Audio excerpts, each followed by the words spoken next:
All right. Hello, and welcome everyone to another live video in my Facebook group, the Portrait Photographer's Resource. Well, actually not my personal group, because apparently I just found out 5 minutes ago that the streaming software I use is no longer compatible with Facebook groups. So we're actually streaming this from my personal Facebook page. So hopefully you guys can all see. But thank you so much for your patience. And I want to welcome an absolutely amazing special guest tonight. He has beautiful eyes. He has beautiful hair.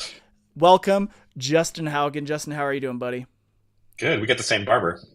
That's true. We do. Although you're a little more clean cut than me today, I think. I'm still looking a little scruffy from my Moab adventures this weekend. When I'm out camping, I pretty much, I put the skincare products away. I don't do any shaving or anything like that, so I get a little scruffy looking. But dude, how are you doing? How's life been? I'm good. I've had a lot. It's been a very transitional time in my life. I don't know if anybody keeps up with me much, but I'm not really as active in the photo community as I used to be. But I've shifted completely away from weddings.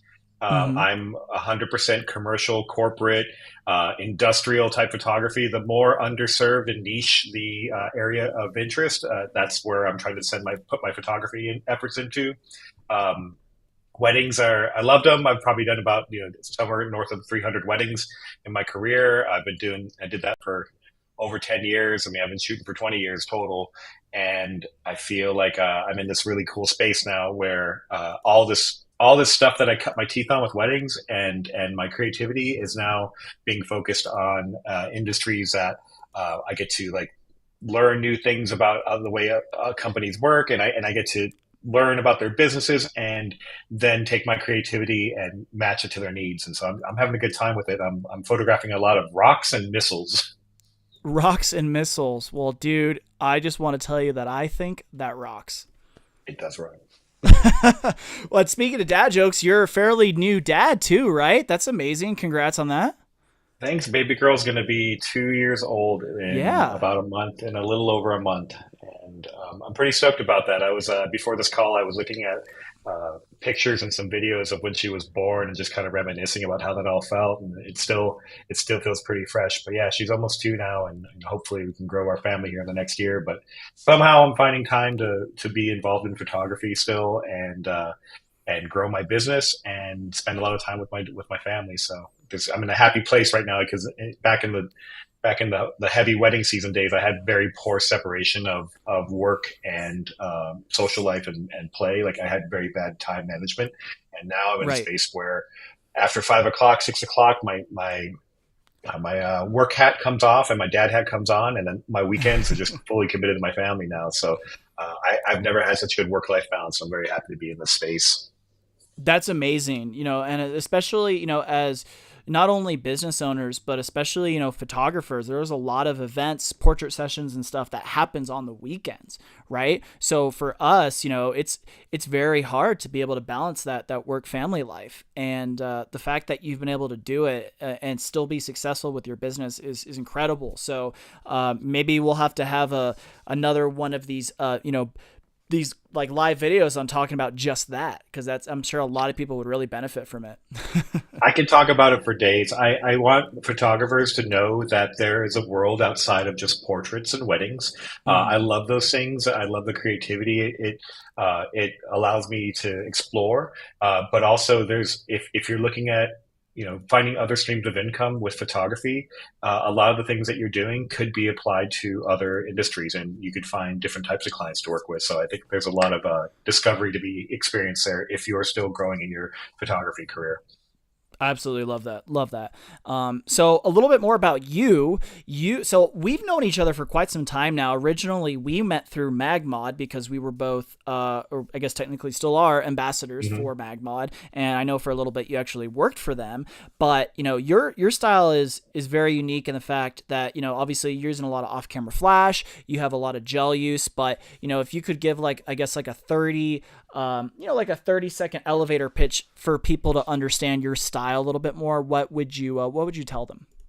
It's something that's always being tweaked, but a lot of my work was heavily flash driven, and I really found that I developed a style in when Magnum came into my life. I learned a lot about how light is used, how we modify it, how we can use it to tell stories, and how we can draw attention to our subjects and make them the most important part of the image.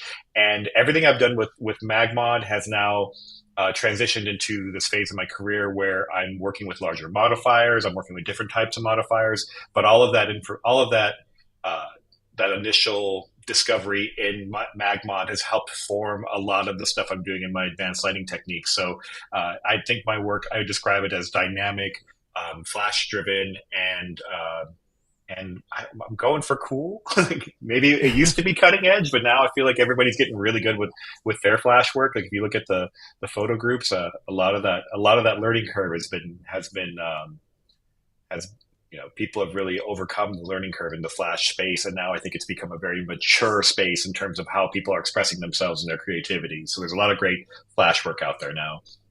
Yeah, absolutely. I mean, we have photo competitions now, like Flash Masters, for example, that are focused on just that, creative images made using off camera flash. So you're absolutely right. It really has matured, and it's gotten to a point where, seeing some off camera flash work maybe isn't as unique or special as it used to be. So now as photographers and creatives, we're having to figure out and learn new ways to really elevate our work and get a little bit more creative in the space. So, I'm glad that you've been able to do that, and you're just constantly evolving your profession and everything. So that's awesome to hear. Thank you for sharing that with us.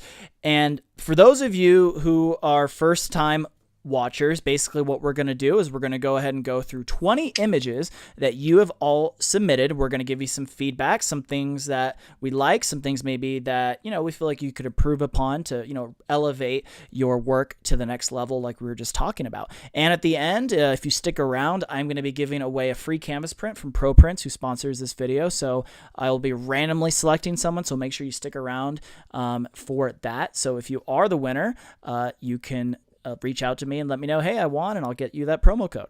So without further ado, Justin, what do you think? Are you ready to do this, dude? Yeah, let's look at some photos. All right, let's go ahead and pull up our photos here on my screen. And by the way, as always, I am looking at the comments on the right. We got quite a few people that have tuned in. So if you have any questions or comments, please feel free to drop something right here. I'm going to be looking at those. And again, I apologize to everyone about the little mishap with the live video. We found out right before we went live that apparently Ecamm Live does no longer supports live videos through Facebook. So that's a bummer. But anyway, we're here. You guys are watching, so that's good. But this first image, we're going to go ahead and get this pulled up here. This first image comes from photographer Kevin Holding. And some info that he gave on this image before we start looking at it is that this was a silhouette shot, obviously, that he captured with a prism. So Justin, why don't you start here? Why don't you kick things off? What are your initial thoughts here? Okay, so I was wondering, I was looking at this photo and I was trying to think if this was maybe like a cell phone screen being held at the bottom, or a mirror, or a CD or something. But Prism Right. makes sense. That was very popularized like 8 years ago when Sam Hurd really brought that out into the photo community. So I feel like we should like pay homage to Sam Hurd for that technique because he gifted it to the rest of the industry. I feel like I'm out of touch with trends and what's going on in photography right now, so I'm not as up to speed. Like if certain things are still popular with couples.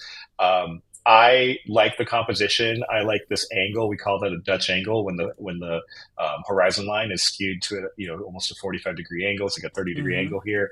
I love the silhouette. I was like, thinking at one point maybe this was a double exposure because of the way their silhouettes are inside of themselves in the middle of the torso. But Right. I don't have a lot of critique about like what I would change to this photo because I think it's pretty successful. I like where they are positioned in the upper right third of the photo, and I think for me like there's a leading line. It brings me to the couple immediately. They're the most recognizable piece of the photo, so I don't have any feedback of like how I would change this because the intention was a prism silhouette photo. So I think it does a lot of things successfully. Yeah, absolutely. How do you feel about the little Dutch angle happening here?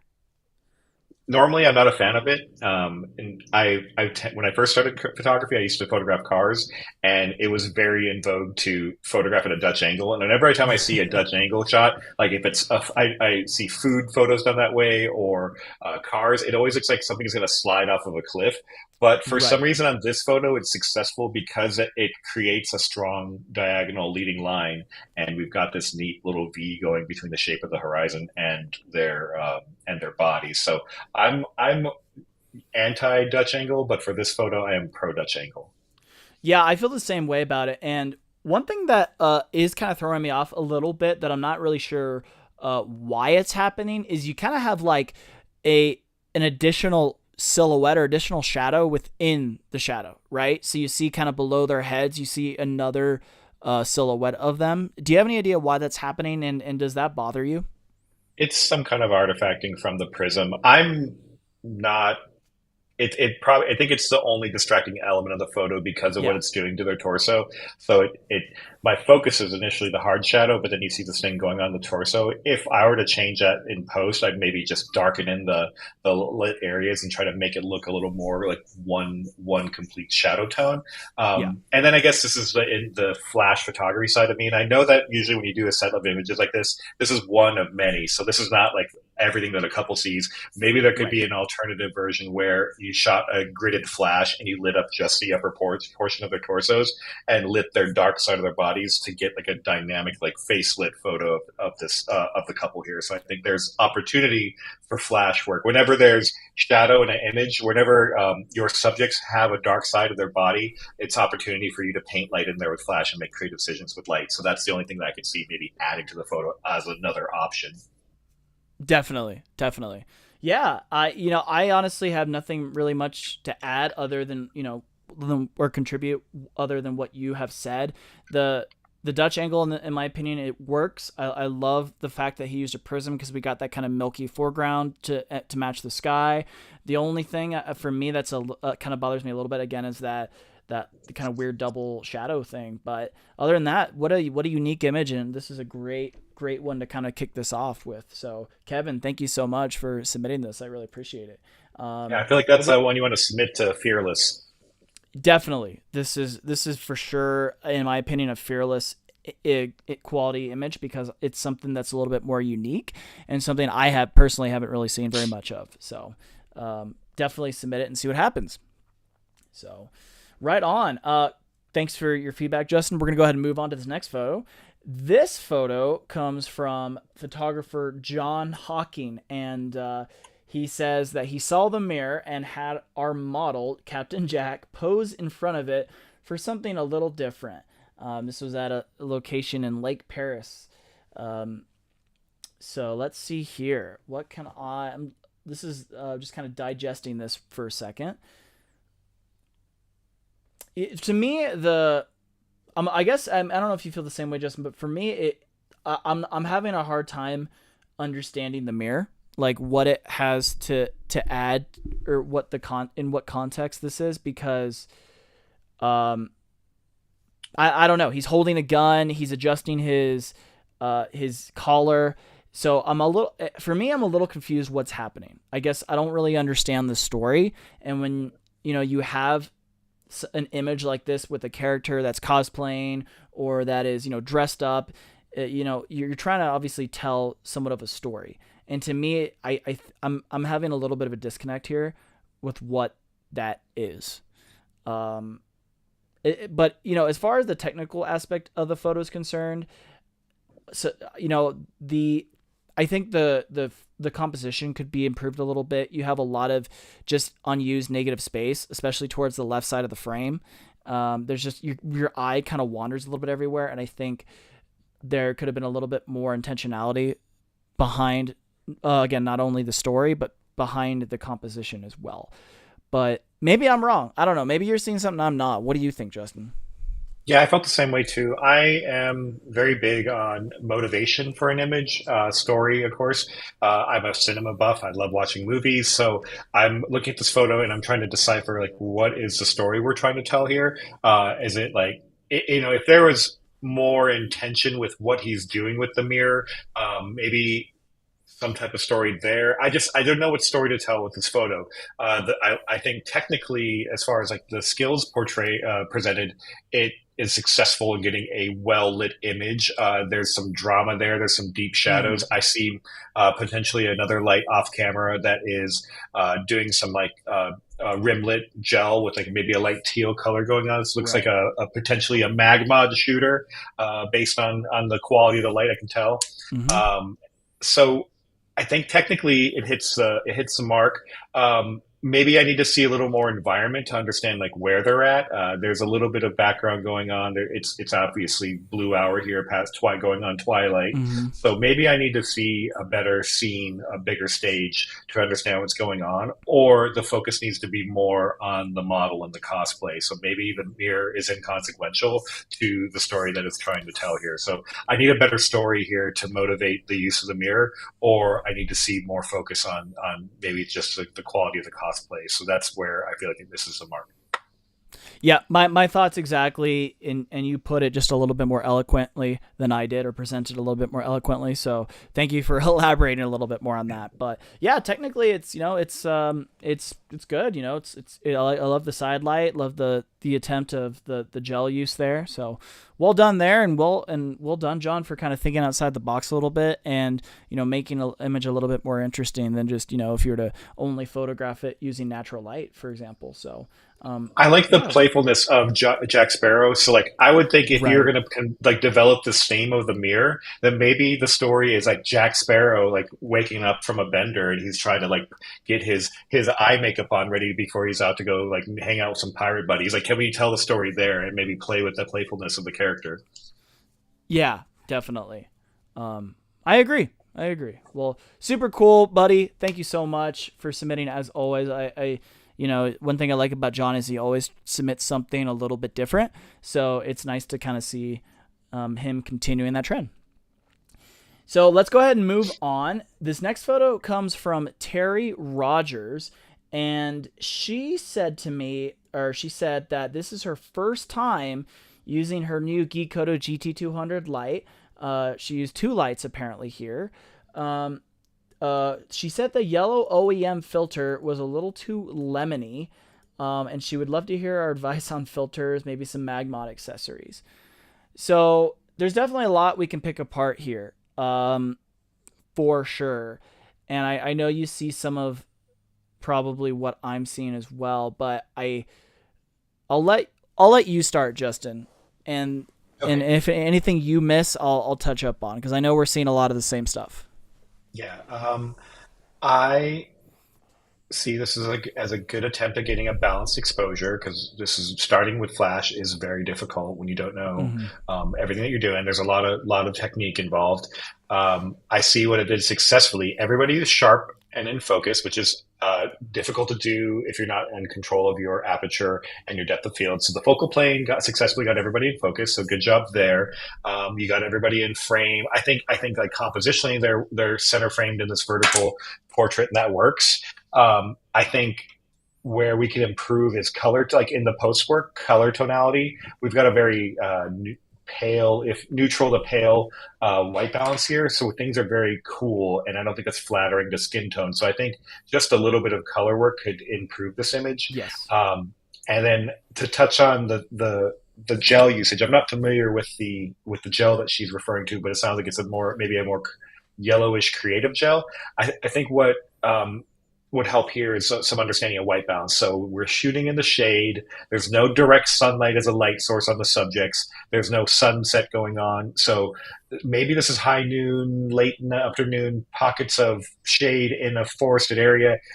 Since we're in shade, we probably need to bump up to like a 6,000 to 7,000 Kelvin white balance to warm the scene up and bring those blues into more neutral tonalities, if not a little bit warm on the color bias. And then since we're involving flash, if we had a bare flash and we warmed the white balance up for the entire photo, it would make them look very orange. So to negate that, we could go like half CTB blue or full CTB blue if it's really extreme to match the color tone of the flash with the ambient color tones. And then you'd have a balanced exposure, balanced color, white balance, and everything would look natural, like the light actually belonged. Because I don't really feel like the light on them stands out negatively. Like I feel like they look well lit and it doesn't look very flash driven. It's very subtle. So a little bit of white balance work would clean this up. Yeah. And I didn't, I everything you've said, I agree with. And I wouldn't have even known this was shot with off camera flash, until, I actually zoomed in on their eyes a little bit and you can see the catch lights. But I almost feel like here the flash isn't really even doing much. It's just, maybe it's adding a little bit of fill, but I'm not even really seeing any shadows, which to me means, this photo is primarily just ambient light. And in this particular situation, because they are an open shade, flash probably isn't even necessary. So you could have just gotten rid of it altogether. So you touched up on the lighting and the white balance and skin tones and all that. I'm going to talk a little bit about the posing. And for me, I see, Terry, I see what you were trying to do by kind of having them, staggered up on these steps, right?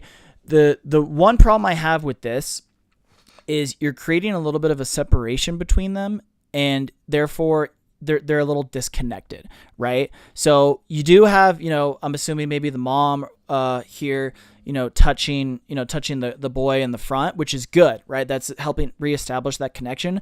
But you have everyone so high and different levels from each other that it's creating that separation. It's getting rid of that connection. And when you're doing a family portrait like this, that's the most important thing, is just to really bring in, to emulate or to give the concept of togetherness. And by having them separated like this, it doesn't necessarily create the most successful family portrait.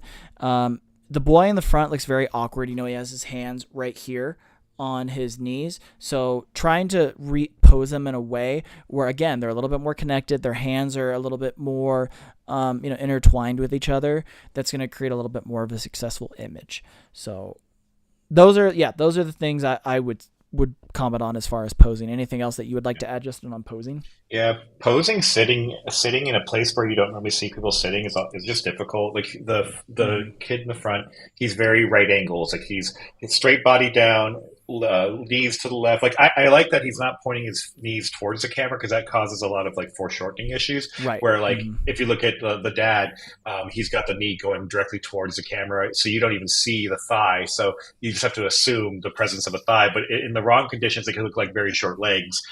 So it's a lot. It's a lot to manage, not just one person, but now four people, 3.5 people in this photo to get the seating correct. The mom has got, I don't know that she looks necessarily comfortable in her seat, in her sitting. And you'd have to really work on getting this to look natural in 4 different ways. So I don't know that I would go with a seated pose here for everyone, but it is successful in getting everyone to the photo. But maybe mom and dad could be a little closer together, and the son's feet could be a little more away from his body, so it's not this straight right hard angle. But that's a tough place to back yourself into in terms of like posing for a whole group of people. Yeah, absolutely. And then another thing too, that I would like to point out as well, without the risk of spending too much time on this, is try to coordinate their clothes a little bit better, and have some sort of continuity between their clothing. One thing I always try to tell couples, not couples and families, is when you're doing a more formal portrait, unless you're doing a themed portrait, try to stay away from shirts and clothing with logos and distracting graphics. As much as I love Super Mario, I mean, that was my jam growing up, Super Mario 64. It's very distracting in this image, right? So one thing I do to all my couples and all my clients beforehand is I send them a little, yep, there you go. You got the little toadstool right there, Justin. I always send them a guide like, hey, here's what to wear and here's what not to wear. Oh, I can't see that. What are you holding up? Show that again. Oh, okay. Little box. What are those called? Mario. I have Mario artwork in my room. I love that. I love that. The item box. So anyway, just something to think about. I won't go too far into detail, but the clothing's a big one. Educate your clients a little bit on clothing. And I know for me, like I was never really good about being very proficient with fashion. And as I wanted to grow in my career and be a little bit more of an authority, I actually stepped up my game on fashion, and my personal fashion game has grown since it and everything. So something that's really important as photographers is we need to be very versatile in what services we're offering to our couples and our clients. So, yeah, Terry, thank you very much though, for sharing. We could talk hours about this stuff, but we got to move on. So, okay. This next photo is a boudoir photo, apparently, and this comes from Ray Humenick, and Ray said that she is all about simplicity. She used one Godox 80-200 and a 60-inch octabox to camera left. The power was around 132 or 116. She wanted to create something that was simple and beautiful, which looking at this, I absolutely agree. It is very simple. It is very beautiful. It's hard to critique something like this when it's so well done. It's tasteful. The retouching is done. I love done right. The black and white is great.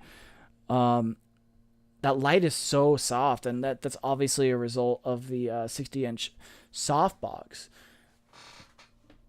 Maybe, I don't know, maybe for me, where the image was cut off, it could have been brought a little bit more extreme and brought either in a little bit or not cut off at all and show that more of the left side of her body. But like I'm nitpicking here because it is such a powerful, strong image. But maybe you're seeing something I don't, Justin. What do you see? I'm not a boudoir photographer. Yeah, neither am I. I see a lot of cropping possibilities with this photo. So yeah, in the interest of like this photo, I would have maybe shot it with more negative space to the right and then made some cropping decisions after the fact. You could, man, if you zoom in, I can kind of pinch the zoom and get in closer to her face and keep this vertical composition. But just there's a lot of different compositions in this photo that are strong. Like I think like a shot like a just above the bra line up to the head is, and with the tighter zoom in, makes for an interesting composition. There's just a lot of different ways to compose this photo.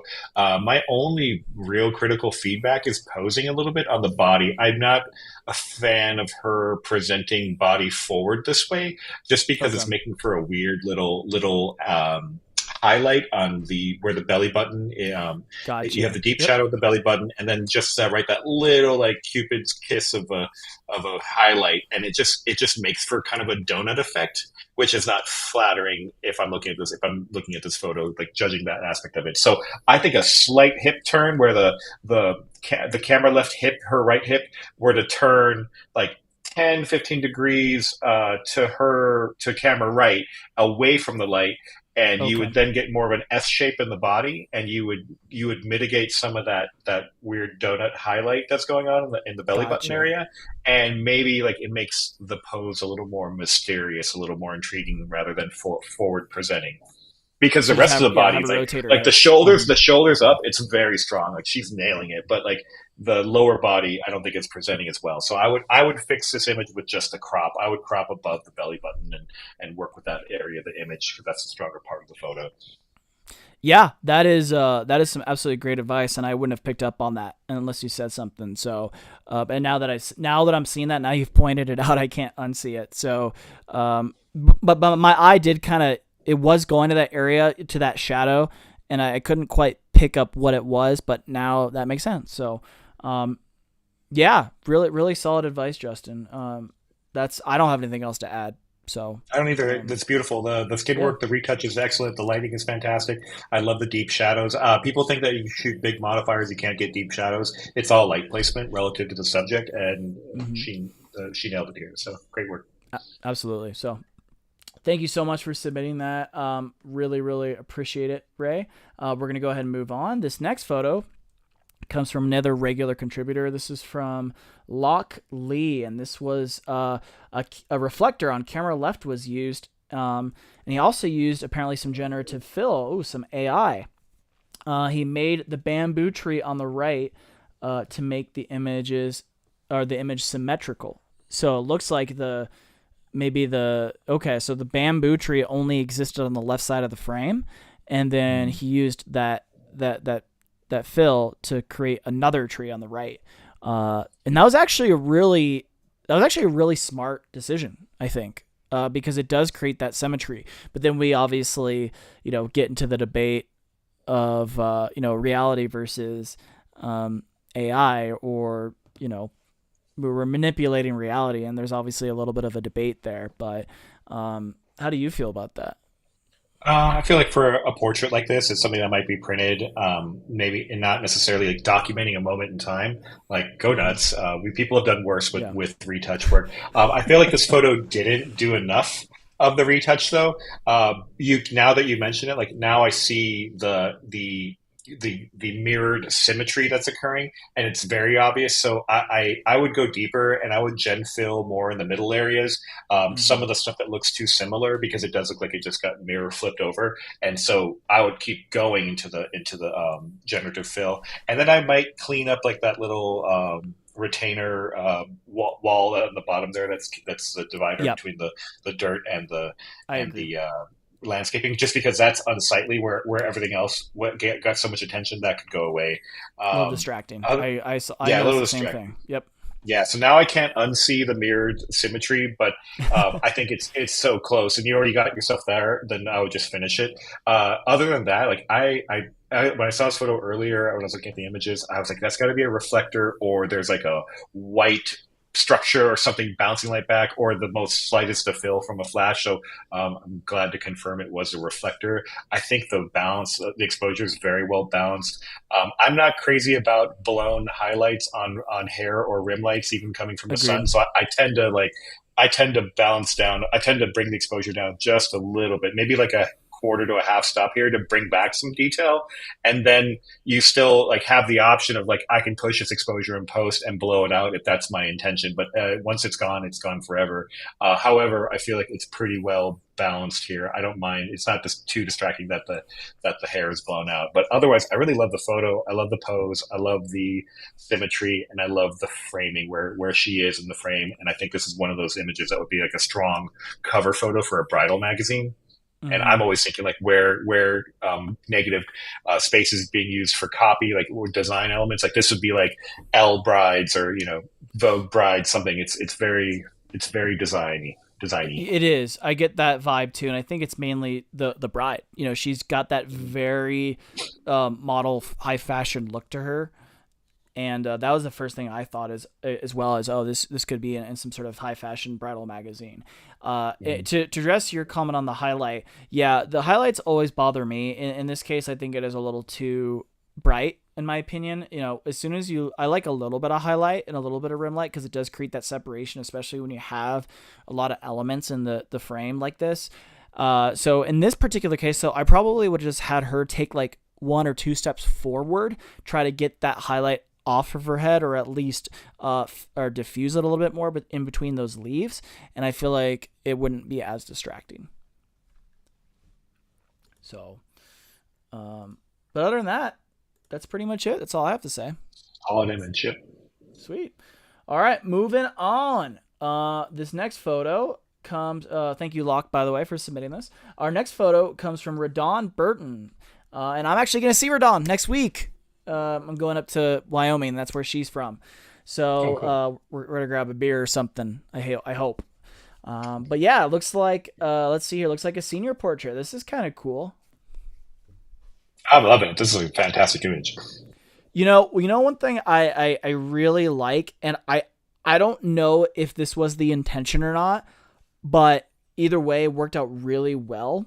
Is in making the conscious decision to incorporate those buses in the background, because you have the color, the yellow from the bus, playing off a little bit from like the yellow that she's wearing and the yellow in her spear, and even though it's not an exact color, it's still playing with that, that continuity of all the yellow in the image, and having that yellow contrast against the blue sky and the green uh, astroturf is kind of cool.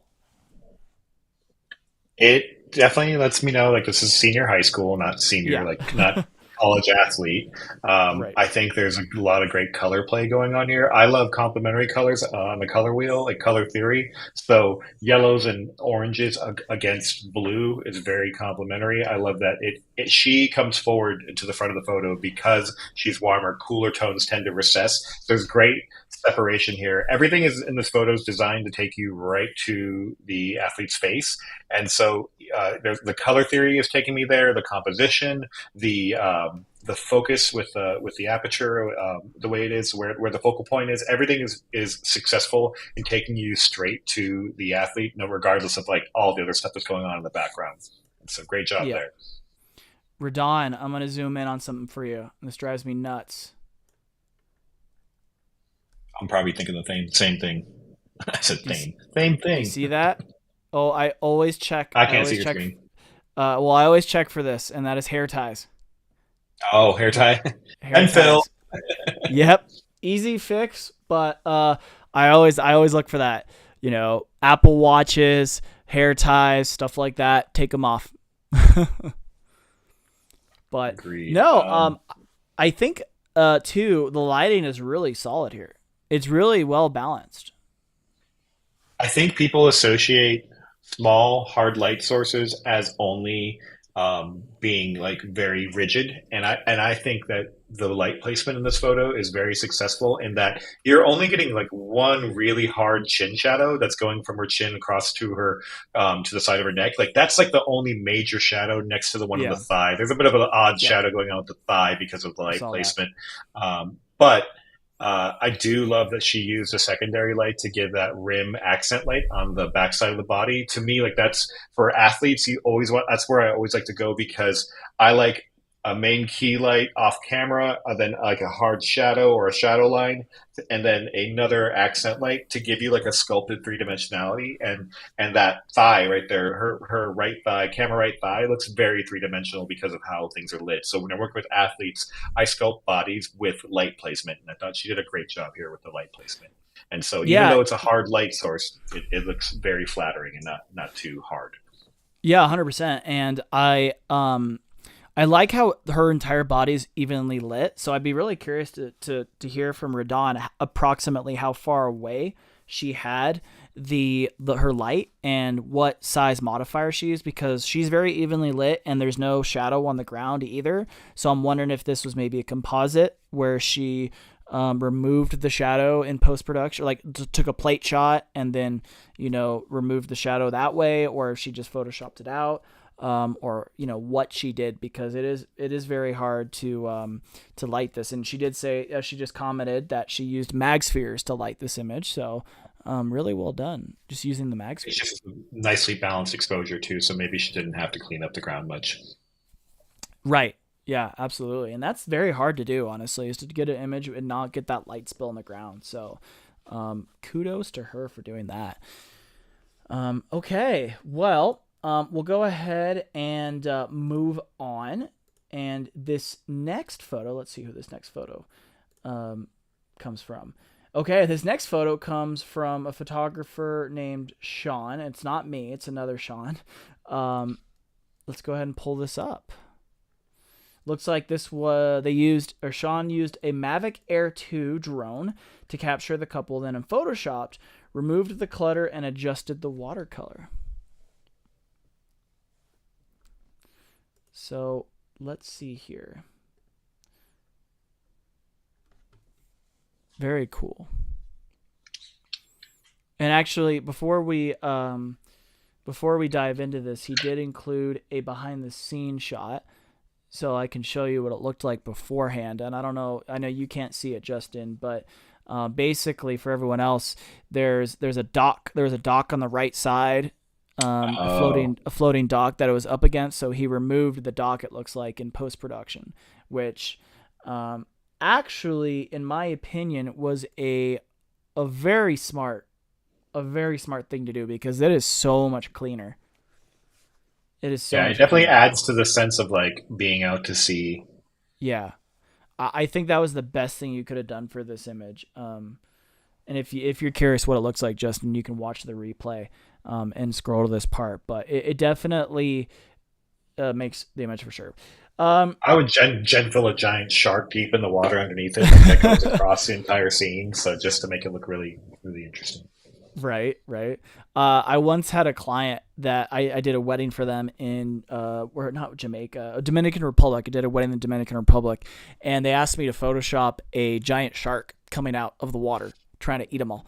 That was that was a long time ago. It was almost 10 years ago now, but um, yeah. So as far as I would say my biggest critique, I don't know if this is a result of just using the drone, but the image quality, the clarity seems very low to me. And I'm not sure if that's because of some compression or what, but they seem a little soft. Um, the light's really harsh coming from the sunlight. You get that awkward shadow on her dress, but those are my main issues. Is just like it's just a quality clarity perspective. Um, Yeah, the pose is great. willing to. Yeah.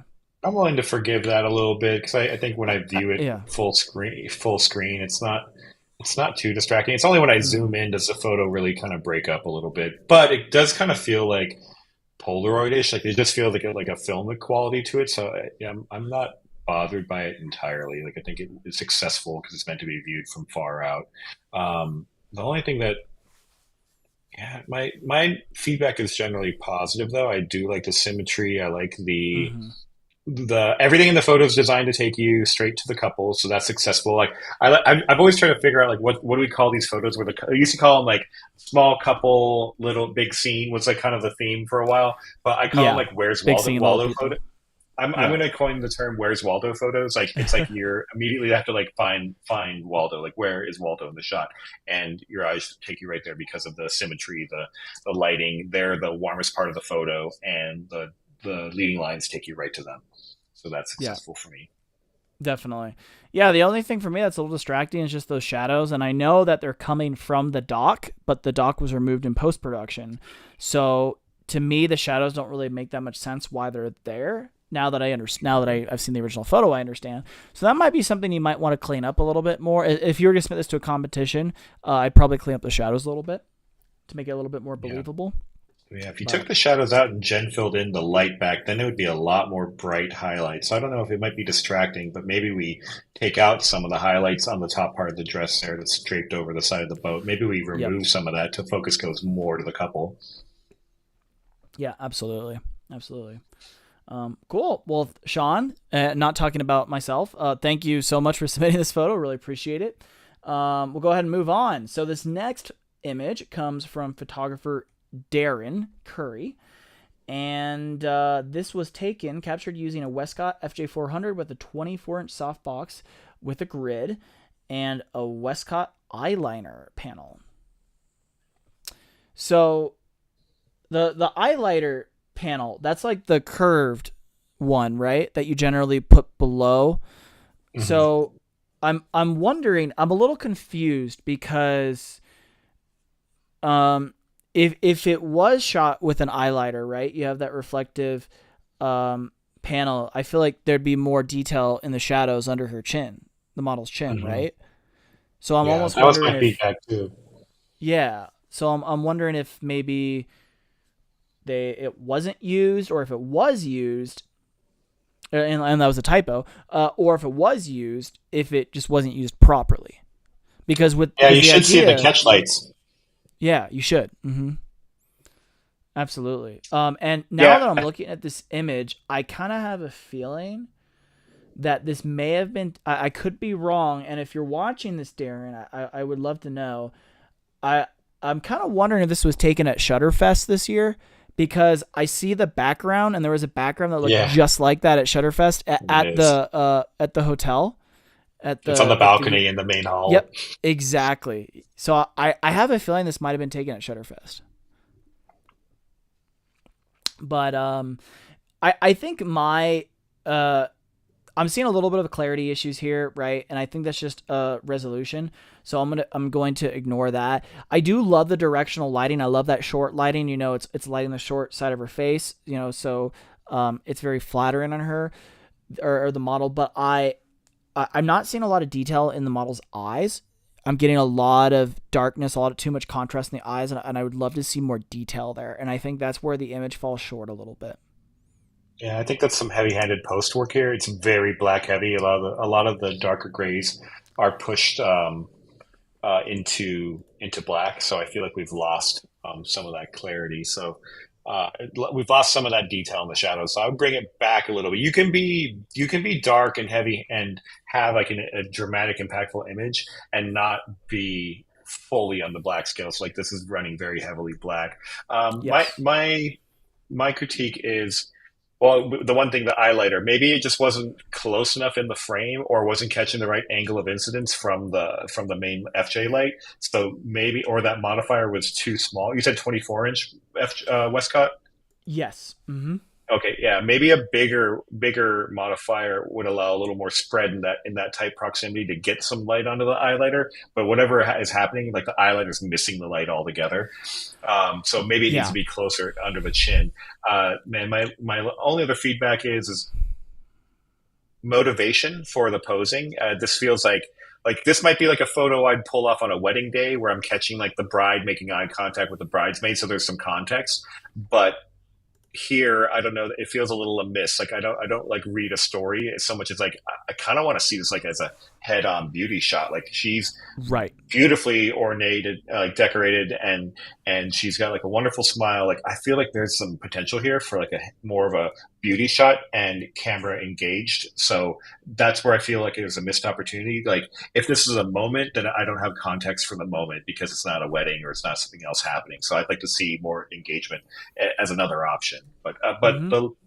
But otherwise, think it's I do think it looks like a pretty image. I need motivation from Totally. why we're here. Totally. Well, Darren, thank you for submitting that. Really appreciate it. And if you are watching, I do want to know if this is at Shutterfest, because now I'm super curious. I might just email you and ask. I think it All is. right. I think he's got another image coming up. Yeah, he Okay. does. Okay. Sounds good. Well, hey, thank you so much for submitting this. This next photo comes from Ellie B. Chico, another MagMod ambassador, and this was actually a marketing shoot for a new dress that she designed and made. That is incredible. It's a That's awesome. beautiful dress. Yeah. She used the R5 with a Canon 24 to 105, and the key light here was the sun on a cloudy day, which worked as a giant softbox. So natural light here. Um, wow, super cool. That's a beautiful dress. Mhm. Seriously, that's really beautiful. I This love. re- this feels reads very high fashion. It does. It does. I think so. Aside from the dress, because the dress is stunning, I think the thing I'm struggling with is a couple things here. Is the composition. You have the road, which is a little distracting. You have a lot of negative space up top, which is a little distracting. Um, and then also just the location. I think I don't know. I don't really like this location. She's standing very obviously next to the road, on the side of a curb, and I don't think it works personally very well. I think there's just too many distracting elements.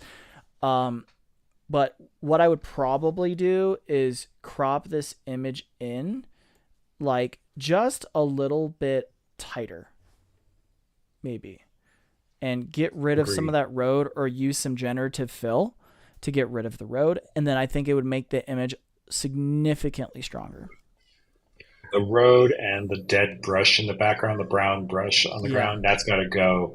I feel like this would be successful if maybe she was perfectly close to like a really interesting backdrop wall, like the previous photo, that wall, that shrub wall. Like I don't want to see any of the negative space from the sky speckled through the tree. Like if this was a complete solid like landscaping feature that she was in front of with no other distracting elements like the road to the side, I think it'd be more successful because I actually like that it's not like hyper out of focus either in the background. This could Right. be like a photo you shoot at f8 because everything can be in focus and it runs very fashion and I feel like that those small tweaks would make it a better image. Otherwise, it's successful in the posing and the presentation of the dress.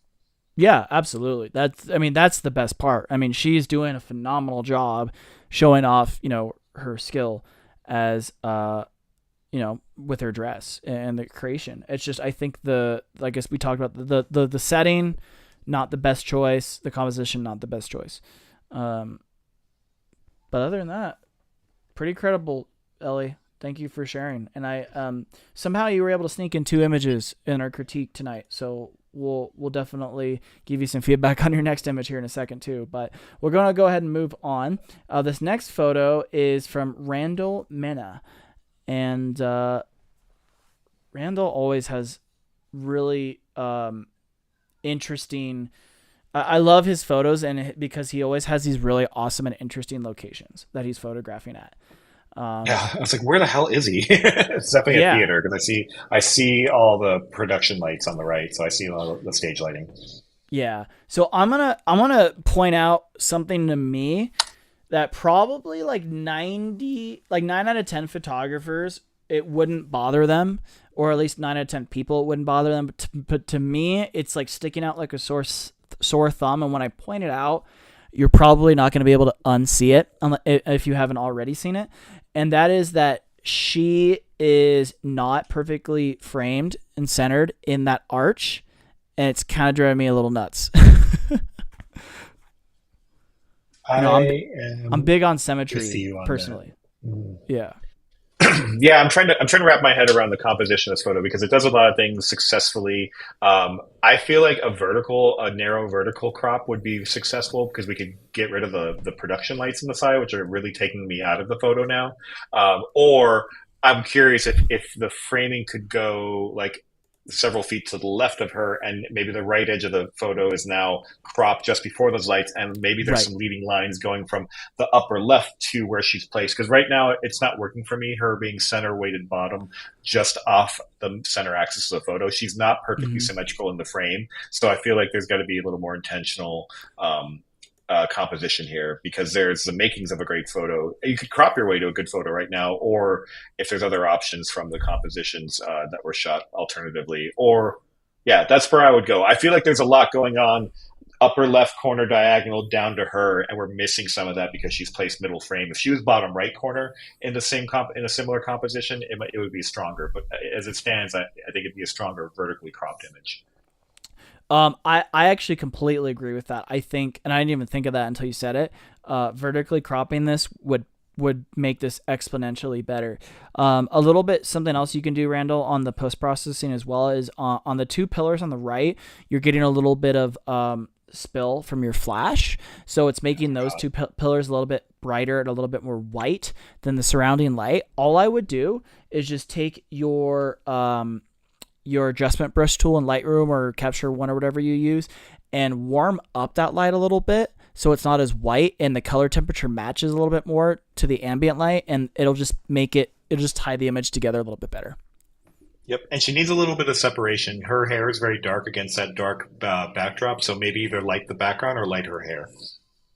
Yeah, exactly. That's also something you could do as well, is you could put a backlight either pointed towards her or pointed towards that back curtain, just to create a little bit more, pull you into that part of the image a little bit more and make it so all the other distracting elements aren't as noticeable.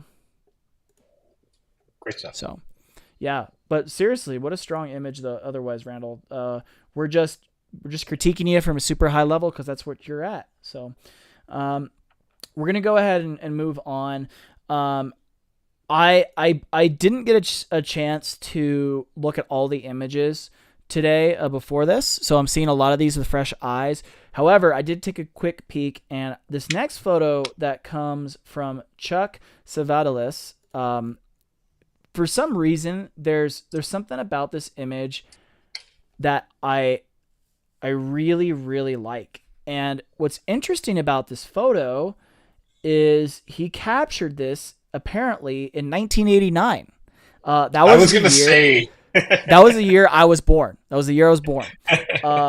And this was shot in the artist's studio with a Sinar F, which is a Swiss-made 4x5 view camera, with a Schneider 165 6.8 on Ektachrome 100, lit with Dynalight Studio strobes. So it is. I think that's part. And I actually did not read how this image was created until just now. And one thing I super love about this image is the fact that you're submitting a photo that was taken, 35 years ago, and the year I was born. The year I was born, and I freaking love this so much. There's so much about it I love. And last month, Chuck also submitted another really kind of quirky film photo. So I like that he's keeping this trend going. But technically, there's only one thing about this that kind of maybe bothers me a little bit, and that's that really, really strong highlight on the back of his head, because what's happening to me is my eyes being pulled into that bright spot of the frame, and not so much on the actual painting itself. So if it was possible to tone that down a little bit, that's something I would recommend doing. But man, the composition, the pose, this is so cool. I'm going to defend Chuck here on that hair light because this is what he was up against. So he was shooting Dynalights, and if I what I remember about them is correct, you've got full power, half power, quarter power, and I think maybe 1/8 or 1/16. You couldn't even go much lower on power, so your lighting ratios were dramatically affected. I know. He probably couldn't go lower power. He had to go get a neutral density filter to lower. He probably didn't have any neutral density filters that day, so it's not Chuck's fault that he. No, I started on Norman's. I get it. I started using Norman flashes, and we had 50 watts, 100, or 200, and that was it. Mm-hmm. We had three light settings. Oh man, some of these lights were like upwards of 1600 watt seconds, 3200 watt seconds, and you could only go like quarter power on those things. So yet you're just nuking your subjects in the studio. But I knew there was something about this photo when I saw it. I was like, it had an aesthetic to it, and the painting is very 1989. Like my mom and dad used to collect some artwork like that in the early 90s, so very familiar looking painting to me. I love that this feels like very editorially inspired. Like, I mean, it's a standalone great portrait of the subject, and it's also like where he's composed is very deliberate to show like, hey, this is who he is, but here's what he does. This is also who he is behind him. So the painting is very much a part of the subject as the painter is. So I love that. The hair light takes me out of it a little bit, but I'm more forgiving of that stuff lately because I've been hanging out with a lot of cinema guys, and if you watch what cinema people do, like DPs, how they light things, it's motivated way differently. So in his era, this might have been like motivated lighting as like, oh, it could have been like a hard, heavy window light, and there's a high sunlight coming through a high window. Like there could be other motivations for it, but like the more time I spend with video and cinema people, the more I'm forgiving of some of this stuff, because when you see it on a video camera, it just lives differently in your mind. So maybe it was just in for the time. Yeah, and Chuck did comment that a lot of it was from the scan. When he scanned the original image, he lost a little bit of detail. So I could definitely see that being a thing as well. But yeah, no, one other thing too is I love that, that he also framed him on a little bit more of the neutral part of the painting, right? Mm-hmm. So he's not like on top of that super busy red or the green or whatever. Mm-hmm. I want this painting, man. This is super cool. Yeah. He masterfully flagged that hair light too, because there's no spill on the artwork. So right. For the uninitiated, there's something blocking the light from striking the wall behind him, which is important because you'd have a big hot spot in the upper right corner if he did. So great job on that. But yeah, cool photo. Yeah, very cool for sure. Thank you, Chuck, for submitting this. Probably one of my favorite images from the critique, this month's critique. So thank you for sharing. All right, moving on. This next photo comes from Justin the Unicorn Benson, and he used two Gikoto GT200s, one in a mag sphere on the right-hand side and one on a tree branch behind the couple. The goal was to balance the dappled light from being under the tree as the sun was low and to help separate them out. It was a very interesting tree, so he wanted to capture the texture and feel of the tree while not having the couple totally blend into the frame. And I think that is a perfect use of a backlight. Is a lot of times you can use that rim light to help create that separation, because if you didn't use that separation, it would be a very, very busy photo. In fact, this is already, so busy with all the trees that it would be very easy to do this. If this were me, and again, just because I'm doing it doesn't mean it's the right way, but if this were me, I would do two things here. If possible, I would change my angle a little bit so their heads are framed in that open space where the blue sky is, so you get a little bit more of that separation, and it's not as busy of a background. I would do bring that. Them forward. Yeah, bring them forward. You put them there. Exactly. Bring them forward, change your angle a little bit, position them within that. I would also, in post-production, reduce the highlights that are on the tree trunk and on the ground. So underexpose the ambient light a little bit, because my eye, unfortunately, immediately goes to that spot. So really underexpose those highlights on the ground and on the tree trunk. And that would already make this awesome image even better. Agreed. Since we can't go back and change the photo that way, I think now the solution for the negative space there is to gen fill the blue sky out, so it looks like just tree line, because it's taking me out. It's taking the focal point away from the subject and putting it smack dab in the middle of the photo. So it's robbing the couple of people's eyes. Yep, absolutely, definitely. But other than that, I mean, what a cool location.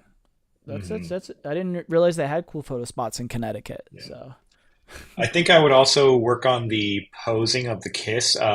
We're losing the backside. We're losing a lot of visibility on their faces. So if we could maybe posture the groom upright a little bit and make the kiss a little more delicate, so they're not macking so hard. So maybe if we had just a little more face like we call it profile going on, so just so I can identify them as a couple and see their faces. So and that is something I tell all my couples when they when I have them do a kissing shot. I say, hey, very, very light kiss, very light kiss. Don't make it too passionate. Don't make it too intense. Just nice light kiss.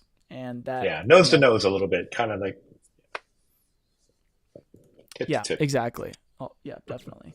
So cool. Thanks, Justin. You're the man. Appreciate it. Okay, this next photo. Great name. Yeah, definitely. Justin's He's the AI king. Yeah, Justins are like Kyles. We need more of them in the world. Yes, more Justins, Bensons, and Beavers, and Timberlakes. Exactly. Speaking of beavers, we got a Buc-ee's in Colorado. I know you don't have Buc-ee's in Arizona, but we just got our. Yeah, it is. But we just got our first Buc-ee's, and it's pretty awesome. For those of you who aren't aware of it, it's basically just a super awesome gas station, and I'm a fan. So I said Beaver, not Beaver, but congrats. Oh, okay. I thought you said Beaver. Justin Bieber. Oh, I thought you said Beaver. Well, okay. All right. Well, that's funny. I heard Beaver.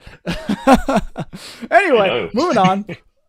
Subject change. The next photo comes from photographer Austin Alvarez, and yeah, wow. Initially, my initial thought is I love how dramatic the pose is, and the processing matches, I feel like, the pose very well. I almost feel like it might be a sky swap, but I'm not 100% sure. Pretty clean. I don't know. Maybe. Yeah, he didn't provide any BTS or additional details, but it's a power pose. It's very strong, kind of glamoury pose. Like Mhm. it's almost too much. I feel like it would be too much for a like a real wedding client, unless that was just her personality. You know what I mean? Yeah, I mean, I'm getting like very powerful vibes from her, and I'm guessing like she motivates a lot of the energy in this photo. So maybe that's just who she is. Right. Yeah.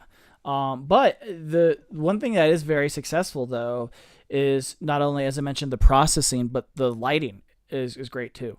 Really, she is being broad lit because I can tell that the flash is placed camera right, and you have a little bit of that natural light from the sun coming camera left because you can see that warm highlight on the left of her head. So you do have that broad light, which does you may or may not like it. I personally, in this photo, I don't think it's not really distracting me too much, but it's something to think about. There's not a ton of dimension, and nicely though is he does have some nice shadow control. So the light was placed, far enough camera right where you do have a little bit of those shadows, but I feel like maybe she's Well, turning her head a little bit too much to the right, to her right. yeah, it's strengthening. It's got a strong neck muscle going down. It's a little too intense. So I'm gonna Yeah, present a different way of looking at this photo. I would say that it is short lit, heavily short lit, and the key light is actually the sunset. you And could say that. then Yep. with the light from coming with the flat it's the flashlight is coming from the right. I feel it needs to be a little more on axis to fill in something. You got a weird nose shadow going on where Oh, I it's see what you're getting saying. into Yeah. the eye socket. So I feel like we need a little bit of more of a front angled fill on this.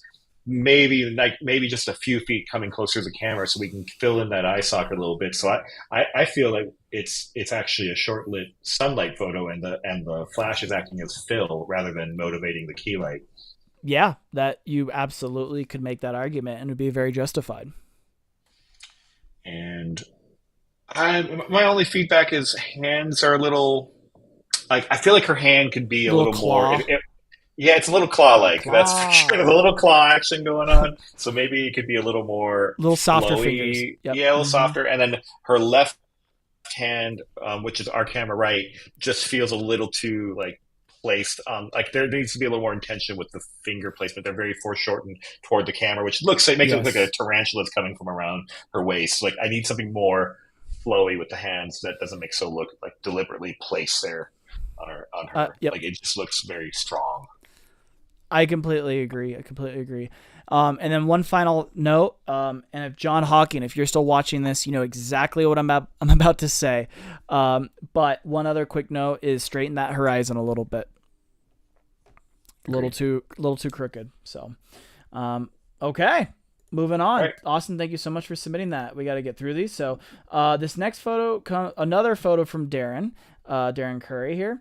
And now that I'm seeing this image, I can 100% say with certainty that that last photo was shot at Union Station at Shutterfest because Oh now I'm yeah. seeing this background. So, and then before we talk about this, here was the behind the scenes image that she captured. And yep, she did take this on the balcony at Union Station in St. Louis. Was correct. Captured with the Canon 5D Mark II, 24 to 70 Tamron lens, and natural light. So I think the main thing here is just it's underexposed. It's a little too cool. I'm seeing a little bit. I'm not really seeing any detail in her eyes again, and there's a little bit loss of detail in the shadows. So I think for starters, the two biggest things you could do here is increase exposure, probably by like a full stop and a half. It's very underexposed. And then also warm up the tonality of the image, increase that white balance. It's a little too cool for me. Yep, I'm right Um, there with you. We've got like no eye detail. I can't see catch lights. Well, if there's no flash necessarily, but I can't see any detail in the eyes. That's a big one for me. We're yeah. blocked out. All our dark grays are blocked out into deep black. Otherwise, I like the pose. I like the composition. There's things that are working well for this photo. It just the other elements are so negatively affecting it that it pulls me out of the success of the image. So I would tweak those things. I think those are pretty easy fixes in post. Absolutely. Yeah. So some super simple stuff. You know, this is just very general. but when you're doing more controlled portraits like this and you are using only natural available light, I really love primes for this kind of shooting. I just feel like primes do such a good job with capturing natural light over zoom lenses. That's just from my experience. So if you have the flexibility to, get a prime in a situation like this, go for it. So yeah, that's just the main critique I have. Thank you, Darren, for submitting that. Next comes from Brian Green. And hi, Brian. Hi, Brian. He's a Tucson guy. Yeah, he is, and he took mine and Amber's workshop, or pre WPPI workshop this year. So it was cool seeing Brian in person and getting to hang out with him for a little bit. But yeah, this is kind of cool, huh? This is a thing. Silks. Yeah. Yeah. I don't. What do you? I'm not. I am so ignorant when it comes to this. I have no idea what I'm looking at. Is this like? These are silks, I think they're called. I forgot what the. I know like a contortionist girl who uses these things. But it's definitely a. It's like I know it's also like a form of exercise. Like there's a place in Phoenix that they do aerial silks as exercise, but I know it's more of like an artistic, like performative thing too, like circus in the circ world.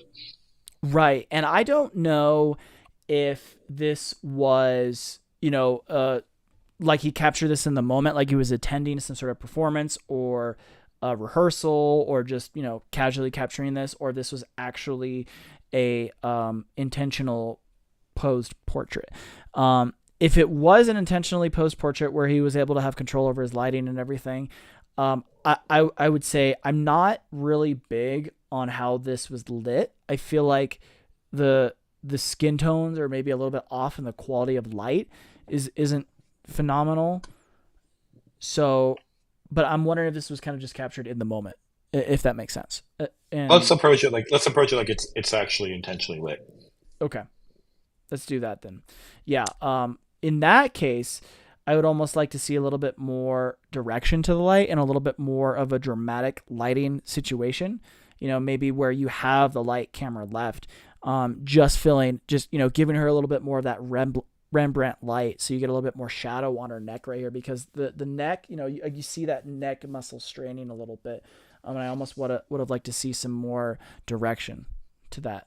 Yeah, some like cross lighting. Like I like to imagine like the subject is in the middle of a broomstick, and at the end of the broomsticks are two lights, and wherever we move one light, the other one is directly opposed. So like we can kind of rotate that around her, and then that's where you kind of get some neat shadow play. We get those like light shadow light areas from accent lighting something or key and versus against a key light. So I feel like I would play with lights in those directions, and then it's a touch warm, which it's okay. That's okay.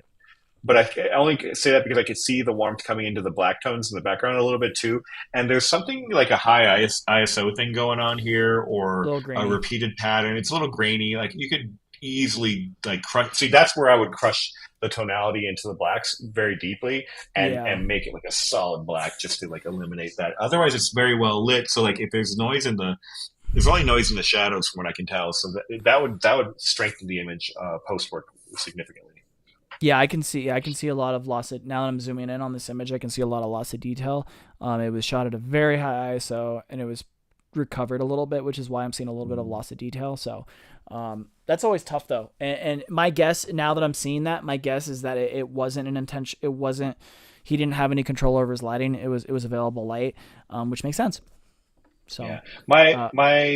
My other feedback is I would crop, because the feet are weak for me in this photo. Like they're not adding to like the composition. So I feel like you could go like above the knee crop and go maybe you just try something there. I just feel like the feet are taking me out of it, because they're very claw like in this photo too, where everything else is a little more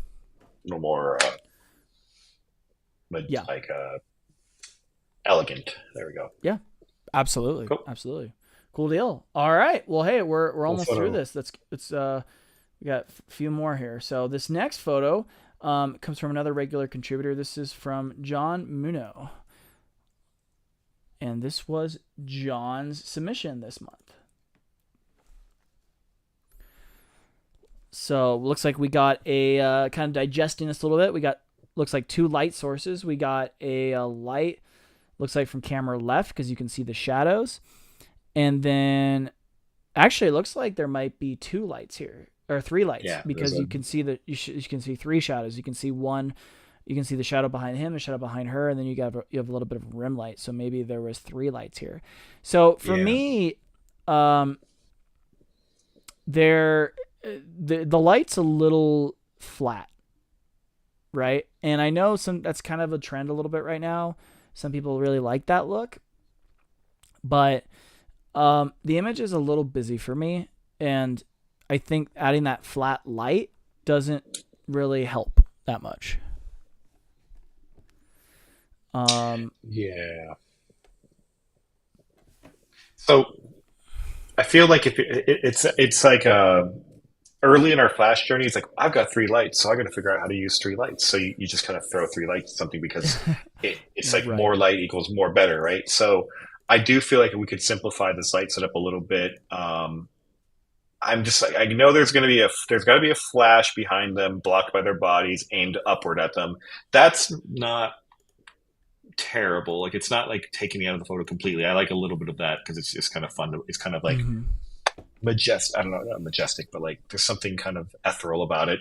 I think the problem for me is setting here. If you're gonna have the Mm-hmm. house be the background, it needs to be very intentional. Like I like that left entryway, the doorway is doing nothing for me. As like it, in fact, it pulls me out of the decor of the house because of how modern it looks compared to like how quaint and village like this house is supposed to be. So like Yeah. that either needs to be blocked or we need to take them. We need to like have them centered in the frame, centered with the house, directly facing the house instead of this like 7-degree angle we're at, which is really pulling me out of the photo. So I would either intentionally use the house as a backdrop and center them up nicely on it, and try to not get that awning as a line cutting through their heads, Yep. and Mm-hmm. or step them forward like 15 more feet, push them over to the right side of the frame, and use the house as like a distant backdrop, and then the sky could be the negative space as their backdrop, and then it's more intentional for the placement of the couple. But right now they're dead center, but everything else is like 7 degrees askew.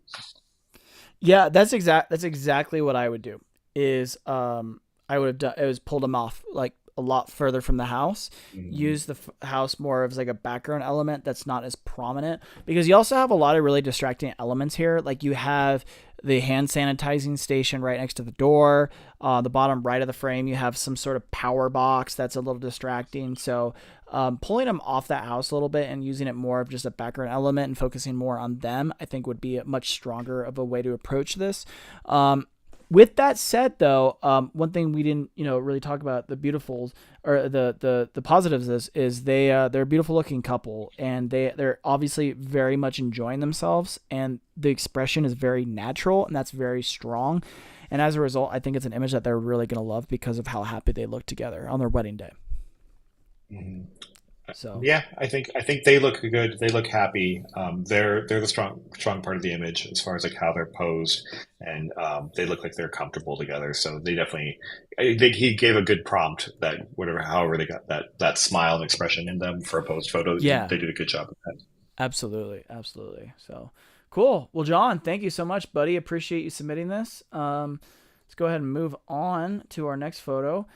This Hey, yeah, photo no. comes from Sandra Miltenberger, and this was I can tell this was another photo shot at Shutterfest in the in Union Station, and this is Marietta that she photographed. I remember seeing a couple of these on the back of her. I think Justin's camera because they both shot these photos together. Um, what a cool location though. This is like I wish every time I've Mhm. been to Shutterfest or Union Station, I've been like, damn, I really want to get out there and do some photos up there because that is such a cool spot. It's fun. And Sandra when she created this image, I can tell that she very intentionally framed her in the center, so you have that nice symmetry, not only with the curves of the ceiling, but then having her placed in between the two hands holding the lantern.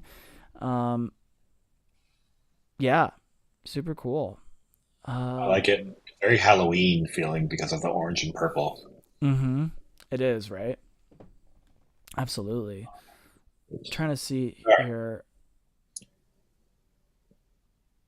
What would I you? I looked mean, like yeah, I'm not really seeing too much here that I would that I would try pull her to. forward, maybe. Like I would bring her away from Yeah. the rail a little bit, just to get some, Hmm. maybe manage that shadow behind her a little bit. That's distracting me. That's the only element of the photo really distracting me. I either want more of the statues or less of them.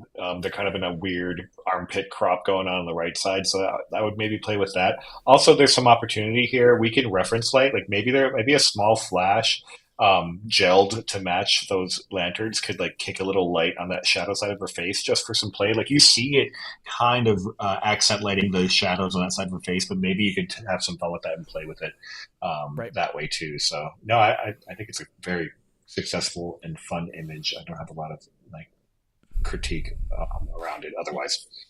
Yeah. Now that I'm looking a little bit more, maybe one other thing too is I'm not sure I necessarily like where uh she is cropped. So like it's kind of an awkward place below the knee, or like just right there. So I Yeah. almost would have liked to see it cropped either a little bit tighter or a little bit wider to see more of the dress.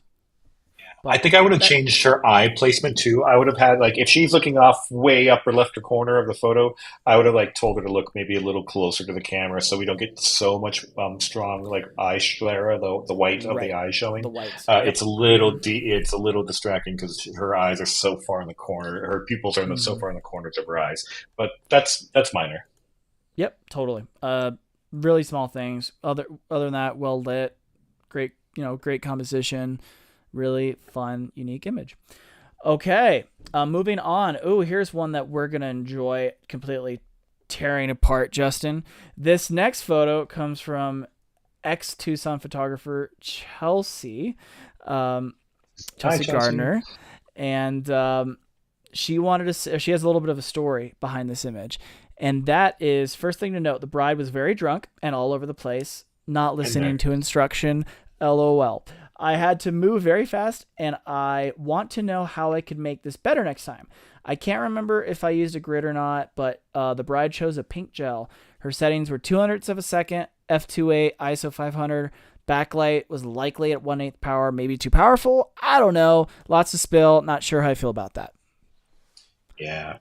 I think okay, so these are hard to pull off when there's a little background around them. Like we need like a wall instead of railing. So I feel like that could have helped present more color around them because we're losing them a little bit in the tops of their heads.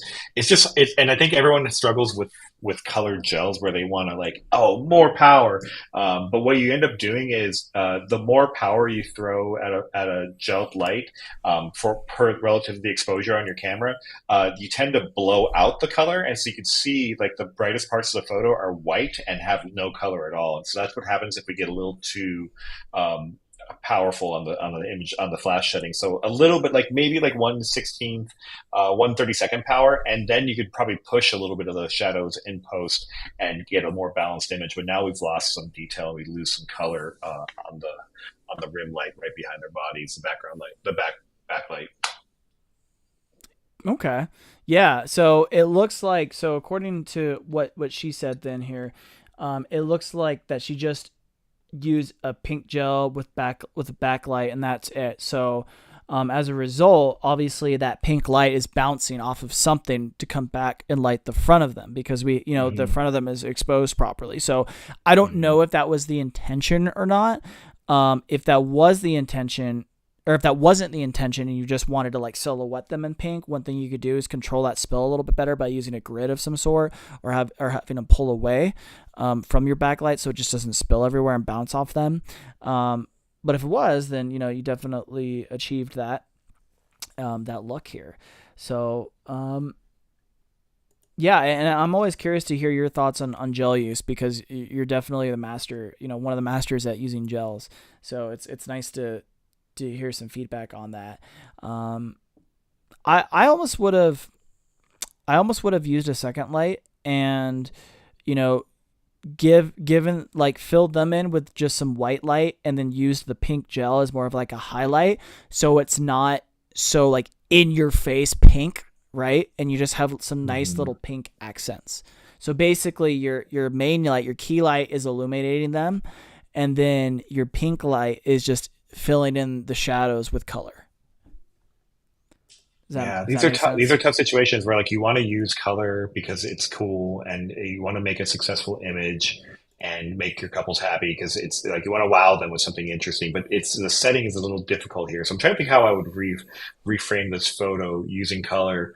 Um, maybe yeah, maybe the color, maybe the flash would be pointed at the handrail, and we key light them with a separate flash, like a tight gridded flash Oh yeah, on their faces. So that way we get lit faces, but we still get that pop of pink in the background. Maybe that's an alternative that would be a look at great this yeah. photo. That would be a Yeah, great alternative as well. So pointing that flash just at the railing, lighting the railing up, and then yeah, controlling that light spill a little bit with a grid on them. Super cool. yeah. Well, Chelsea, thanks for submitting, and I am very much looking forward to working with you again this weekend. We're doing a wedding together, so cannot wait for that. It's gonna be fun. Okay, moving on. We got two more, and then we're done. This next photo comes from Ellie B. Chico again, and this was a wedding at a winery where we got access in this cool area. She knew that she wanted something extra here, so added a light with a yellow mag gel behind him to get the ambiance, and used another light with a mag sphere to light them.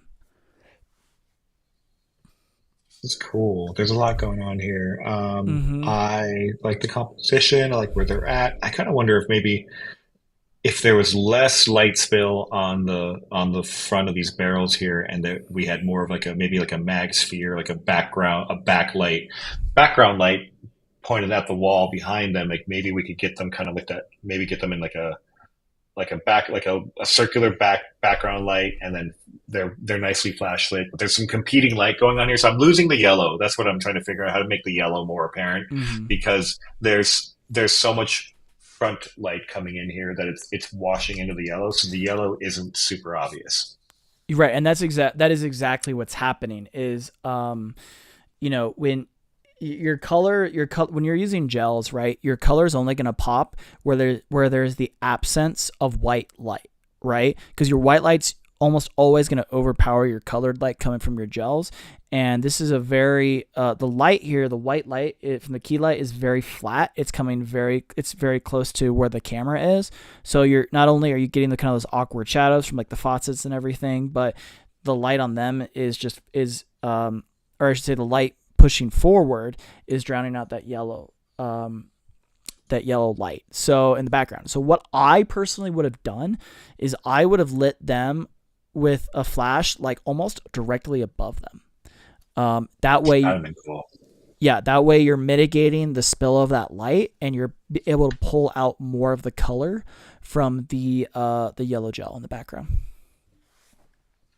Yeah, I think that I like the idea of a top down light. That would really, of a gridded top down light. But also this is taste. Like she might be after more of a front lit image, and this is not an unsuccessful image. Like it's I'm sure the couple probably enjoyed this photo. I think the top down though would be like an added more like I love the idea of like an environment, and when you get light from Mm-hmm. above and from a different direction, that it just like complements the idea of like this is the environment that the light is emitting from. So like that would be a neat look, and then maybe like the yellow could be ground level pointing kind of upwards behind them, and it could be like a Yeah. uplight of yellow. Maybe if you want to really make the light look a little more just motivated and dynamic. I think the other thing I would change is on the kiss here. And this could vary by couple and different kinds of situations who we're photographing. But his nose is blocking her nose, so I might make this a less Mackie photo and a little more nose to nose, just so I can get more legibility in their faces. And his hand on her neck reads very grippy, strong, so I might make that a little more softer, like if I can find that way. But Mm-hmm. um, and her body language feels a little off with the flowers presenting forward. So maybe Yes. flowers hang down or flowers go away, and she really leans into the whole kiss, and Right. like it's in there. 100%. 100%. So cool. Well, Cool Ellie, photo. thank you again for submitting. Really cool shot.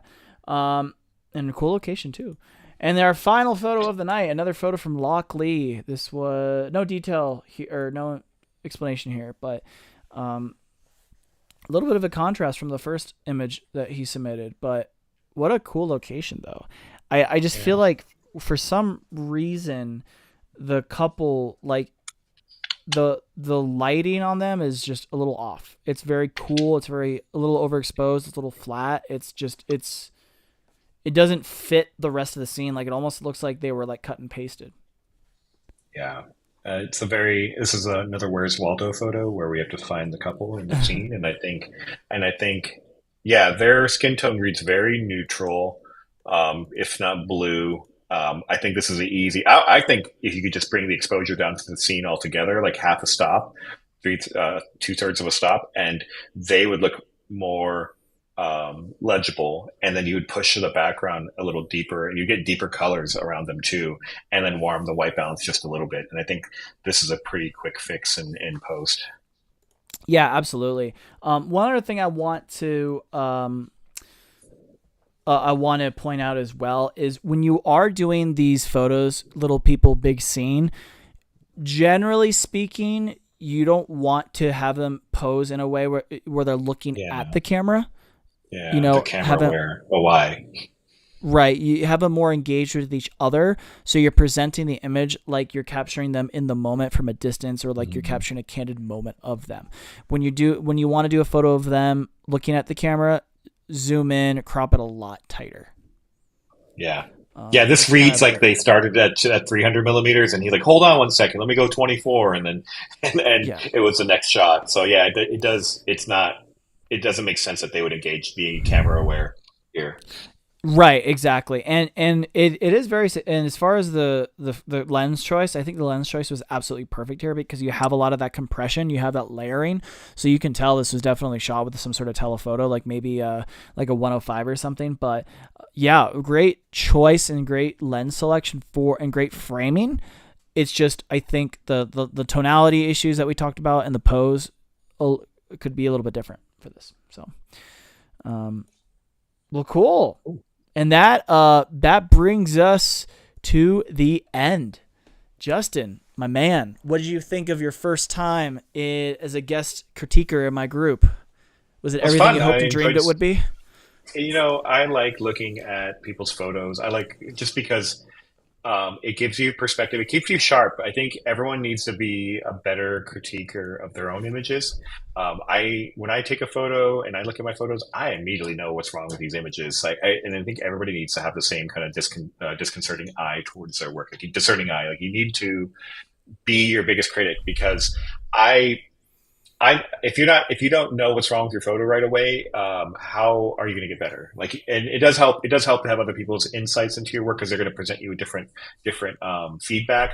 But sometimes we fall in love with our images too much, and we're not like able to take a step back and realize like where we have room to grow. So be a better critic of your own work, and be a better curator. Like know like what's your best images and how to show like your strongest work, and then critique those pieces.